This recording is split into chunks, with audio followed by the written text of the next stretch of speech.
ఇక్కడ ఆర్థిక మంత్రిగా పనిచేసిన అనుభవం ఉంది కాబట్టి నేను బడ్జెట్ చూస్తే దేశం లెవెల్లో మొట్టమొదటిసారిగా 4 లక్షల కోట్ల రూపాయలు నిరుద్యోగ సమస్యను ట్యాకిల్ చేయడానికి బడ్జెట్లో పెట్టి స్కిల్ డెవలప్మెంట్ సెంటర్లు ఎట్లా పెట్టాలి,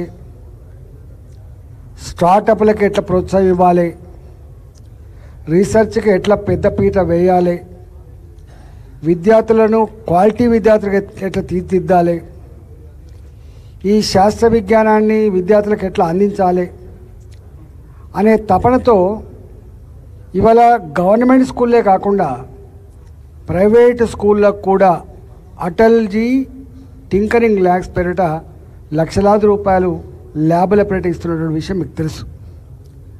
అంటే ఎంత తపన ఉందో. ప్రపంచంలో ఏ దేశానికైతే మానవ సంపద ఎక్కువ ఉందో ఆ దేశం అభివృద్ధి చెందడానికి ఆస్కారం ఉంటుంది. కాబట్టి ఆ మానవ సంపద జ్ఞానవంతంగా ఉండాలి, ఆ మానవ సంపద ఆరోగ్యవంతంగా ఉండాలని చెప్పి కేంద్రం ప్రయత్నం చేస్తుంది. ఇవాళ ఉద్యోగాలు కల్పించే కంపెనీలకు రాయితీలు ఇచ్చింది మొట్టమొదటిసారిగా. ఒక్క ఉద్యోగం కనుక మీరు ఇస్తే ఆ ఉద్యోగి మొట్టమొదటి జీతం మేమే ఇస్తామని చెప్తున్నారు. ఇవాళ అమెరికాలో మన పిల్లలకి బేడీలేసి పంపుతున్నప్పుడు ఈ సమస్యకు పరిష్కారం కావాలని చెప్పి అమెరికాకు పోయిండు.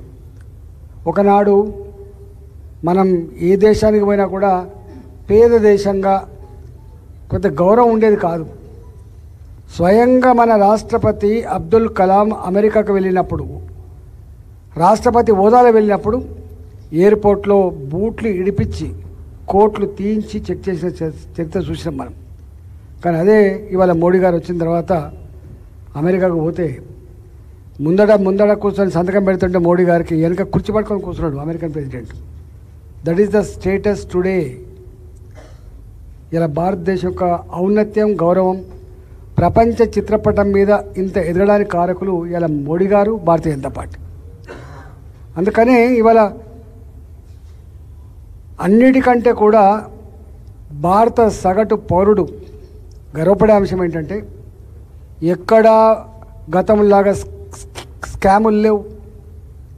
బోఫోర్ స్కామ్ లేదు, కోల్ స్కామ్ లేదు, 2G స్కామ్ లేదు, స్వయంగా మంత్రులు జైల్లోకి పోయిన చరిత్ర లేదు.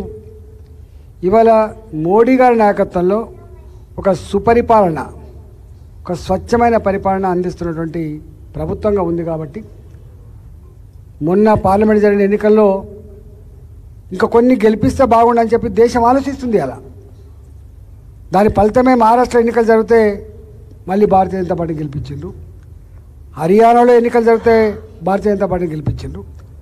దేశ రాజధానిలో 27 సంవత్సరాల తర్వాత మొట్టమొదటిసారిగా మళ్ళీ మోడీ గారి సర్కారే ఉండాలని చెప్పి ఇవాళ అక్కడ కూడా గెలిపించారు. అంటే దేశవ్యాప్తంగా చర్చ జరుగుతూ ఉంది. దేశంలో ప్రశాంతత, దేశంలో సుస్థిరత, దేశం ప్రపంచంలో గొప్పగా ఆర్థిక వ్యవస్థగా ఎదగాలన్నా, ఇవాళ సంస్కృతి సాంప్రదాయాలు కాపాడబడాలన్నా, సగటు భారతీయుడు నేను భారతీయుడు అని చెప్పి గర్వంగా బతికే రోజులు రావాలన్నా ఇవాళ మోడీ గారినే మళ్ళీ గెలిపించుకోవాలి. భారతీయ జనతా పార్టీ మాత్రమే ఈ గొప్ప కార్యక్రమాన్ని చేయగలదని చెప్పి ప్రజలు భావిస్తూ ఉన్నారు. అందువల్ల తెలంగాణలో కూడా ఈ టీచర్స్ ఎమ్మెల్యేస్కి వరంగల్, ఖమ్మం, నల్లగొండ, మీకు తెలుసు నల్లగొండ పరిస్థితి ఏంది, ఖమ్మం పరిస్థితి ఏంది. మేము వస్తుంటే ఒక 100 మందికి ఫోన్ చేసినాం. మేము మా మన్మథ్ రెడ్డి గారు ఉండి అన్న ఫోన్ చేద్దాం చేయండి చేస్తుంటే ఎవరికి ఫోన్ చేసినా ఒకటే అంటున్నారు, సార్ రాజకీయాలు ఏమైనా ఉండొచ్చు కాక టీచర్ల కోసం కొట్లాడిన party Bharatiya Janata party. 317 GO తెస్తే సూసైడ్ చేసుకున్నారు టీచర్లు. కంటి మీద కుణుకు లేకుండా అయిపోయింది. ఓ అని ఒర్రిండ్రు, కానీ పట్టించుకోలేడు కేసీఆర్. ఈ ప్రభుత్వం వచ్చిన తర్వాత నేను వచ్చిన 1 వీక్లోనే సంతకం పెడతా, మీ వేదన దూరం చేస్తానటువంటి రేవంత్ రెడ్డి ప్రభుత్వం కూడా పట్టించుకోలేదు. దీనికోసం కొట్లాడిన పార్టీ మీరే సార్, మీకే ఓటేస్తాం. ఇంతకుముందు వారు చెప్పినట్టుగా వారేమో రిటైర్మెంట్ బెనిఫిట్స్ అని మాట్లాడిండ్రు. రిటైర్మెంట్ బెనిఫిట్ పొందాలన్నా కూడా 10% లంచమిత్తే తప్ప రిటైర్మెంట్ బెనిఫిట్ వచ్చే పరిస్థితి లేదు. ఇది అదుస్థితి. వాళ్ళు దాచుకున్న డబ్బు కూడా ఇన్సూరెన్స్ కంపెనీలో పెట్టుకున్న డబ్బులు కూడా తీసుకునే పరిస్థితి లేదు. అందువల్ల టీచర్లు మా డిఎల్ రాలేదు, మా 317 జీవో వేతనం దూరం కాలేదు, మా సాటి ఉద్యోగులు రిటైర్డ్ అయితే రిటైర్డ్ బెనిఫిట్స్ రావట్లేదు, ఇవాళ విద్య మొత్తం నాశనం కాబడుతుంది వీళ్ళ ఆధ్వర్యంలో. కాబట్టి మీకే మేము ఓటేస్తాం, భారతీయ జనతా పార్టీకే ఓటేస్తామంటున్నారు. నిరుద్యోగ యువత అటువైపు అయితే మేము పోతున్న నిరుద్యోగ యువత ఇంత గొప్పగా ఆలోచిస్తున్న ప్రభుత్వానికి వదిలిపెడతామా సార్? మేము ఇప్పటిదాకా చూసినాం, ఇప్పటిదాకా వేసినాం, ఇక ఇప్పుడు వేసే ప్రసక్తి లేదు సార్ అని అంటున్నారు.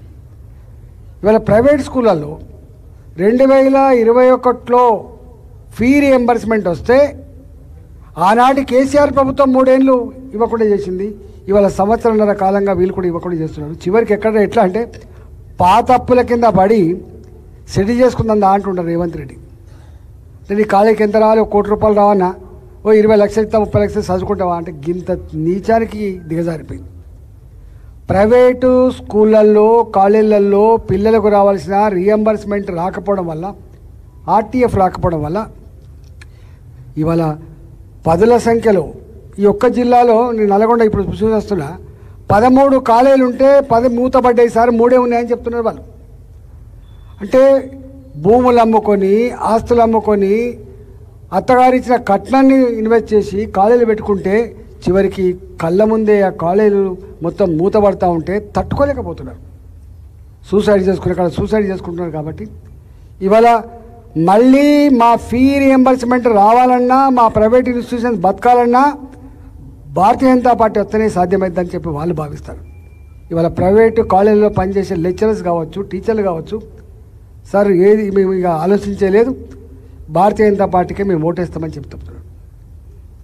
ఇవాళ ఇక్కడ కూడా మోడీ గారి అండదండలతో సర్కార్ వస్తేనే ఈ రాష్ట్రం అప్పుల ఊపి నుంచి బయటపడుతుంది, ఈ రాష్ట్రం విద్యారంగంలో, వైద్య రంగంలో బాగుపడుతుంది, ఈ రాష్ట్రం అన్ని రాష్ట్రాలకు గొప్పగా ఎదిగే ఆస్కారం ఉంటుందని చెప్పి భావిస్తాను. కాబట్టి ఇవాళ ప్రైవేట్ కాలేజీలలో పనిచేసే లెక్చరర్స్ కావచ్చు, గవర్నమెంట్ స్కూళ్ళలో కాలేజీలో పనిచేసే లెక్చరర్స్, టీచర్స్ కావచ్చు, అందరూ మొట్టమొదటి ప్రాధాన్యత ఓటు మీకే ఇస్తాం. దేశం సురక్షితంగా, సుభిక్షంగా, దేశం ప్రపంచ చిత్రపటం మీద భారతదేశం ఒక ఔన్నత్యం పెరగాలంటే బీజేపీకే గెలిపిస్తామని చెప్పి ఏదో అంటున్నారు. విజ్ఞులు మీరు, సమాజం పట్ల శాస్త్రీయ దృక్పథం ఉన్నవాళ్ళు మీరు, అన్నీ తెలిసిన వాళ్ళు మీరు డ్రైవింగ్ ఫోర్స్గా ఉండేవాళ్ళు. కాబట్టి మేమేదో చెప్తామని కాదు, కానీ మీరు ఆలోచన చేసి ఇవాళ సర్వోత్తమ్ రెడ్డి గారికి మొట్టమొదటి ప్రాధాన్యత ఓటు వేసి గెలిపించాలని చెప్పి నేను వినమ్రంగా విజ్ఞప్తి చేయడానికి ఈరోజు మేము నల్లగొండ జిల్లా తిరుగుతూ ఉన్నాం. కాబట్టి నల్లగొండ జిల్లా టీచర్స్కి, లెక్చరర్స్కి నేను వినమ్రంగా విజ్ఞప్తి చేస్తున్నా, మీరు చాలా చైతన్యవంతమైన వాళ్ళు కాబట్టి మీరు భారతీయ జనతా పార్టీని ఆశీర్వదించమని చెప్పి కోరుతూ నమస్కారం.